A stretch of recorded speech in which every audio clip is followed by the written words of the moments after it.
Thank you so much for joining me today. Now, I hate mentioning it. I know all of us hate hearing about it. But the word COVID sometimes makes us shudder a little bit when you think it's like 5 years since we all kind of went on lockdown. For many, COVID, though, is a short-term illness. But for some, it can become a chronic condition. Now, it's estimated around 2 million people in the UK are still living with long COVID, experiencing a wide range of symptoms, including extreme tiredness, joint pain, dizziness, and breathing difficulties. The bad news is there's no cure, no treatment that works for everyone either. And to make matters worse, the number of NHS clinics for people living with long COVID has more than halved. Now, Oonagh Cousins was a team's GB rower selected to take part in the 2020 Olympics. But by the time they took place, after being delayed for a year, she'd contracted long COVID and had to retire from the sport. Now, Oonagh joins me now. Good morning. Thank you so much for coming on the show. Hello, thank you very much for having me on. Now, how did long COVID affect you? When did you first realise there were symptoms there? So I actually caught COVID right at the beginning of the pandemic, and I thought it was a mild cold. It was a very mild initial infection, and essentially, like I told my coach, I need a few days off training in order to recover, and essentially just never got better. And it's 5 years later.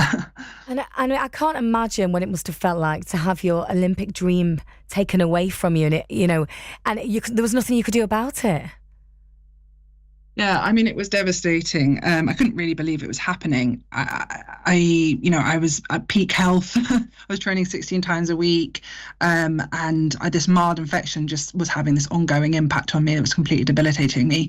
One thing I would say with hindsight is that actually, I don't want to diminish how much rowing meant to me or what the Olympics meant to me, but the most difficult thing about this illness has just been totally losing my ability to function for months. I was so ill that I was unable to kind of do basic household tasks, couldn't cook myself 3 meals a day, couldn't do, household chores. I was very, very sick for a long time. And that's why I'm so glad you've came on today, because a lot of people don't actually understand what long COVID does. They think, maybe COVID symptoms over a long time. It changes your life, doesn't it, completely? Yeah, I think there are a lot of misconceptions, and I do think my story is quite good for combating those, because obviously I was very fit and healthy before I developed COVID, and it's totally debilitated me. One of the things that the symptoms it's often described as fatigue, but I think that does a real disservice to what it's actually like. And it's almost better to understand it's like having very, very low reserves. And if you go beyond those reserves, you make yourself very, very sick. So again, fatigue is the word that's used for how sick you feel, but it's more again, it's difficult to describe unless you've experienced it personally. But it's the best thing I can say is a really bad flu and a really bad hangover kind of combined, and that just flattens you, and you just stop being able to do anything at all. And it must be even harder as well for someone like yourself who was at the peak of your physical fitness, to suddenly go, what is this? This isn't my body. It must feel very strange not being able to do the regular tasks that you would be without thinking about before long COVID.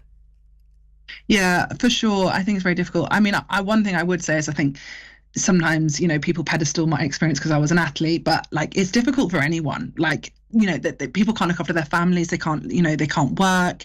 People are their lives are being devastated by this illness. And whether you're an Olympic athlete or you're doing a less physical job, it's really, really, really hard.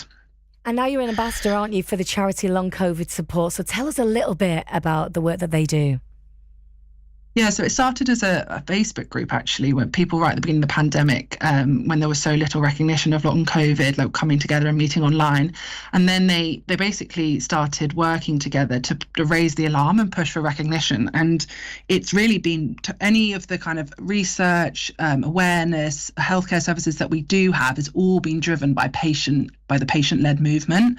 There's still a lot of work to be done. And long COVID support is continuing to work in this space in order to, fundamentally what we want is we want a treatment and we want a cure.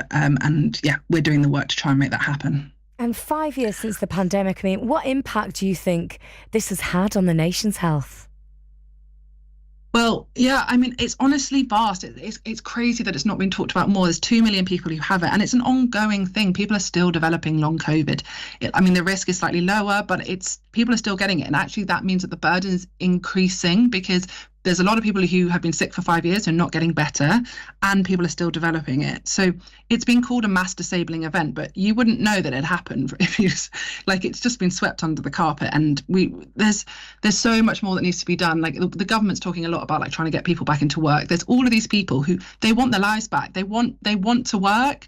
They need help. They need medical treatment. They need a cure. And until they get that, they can't work. So.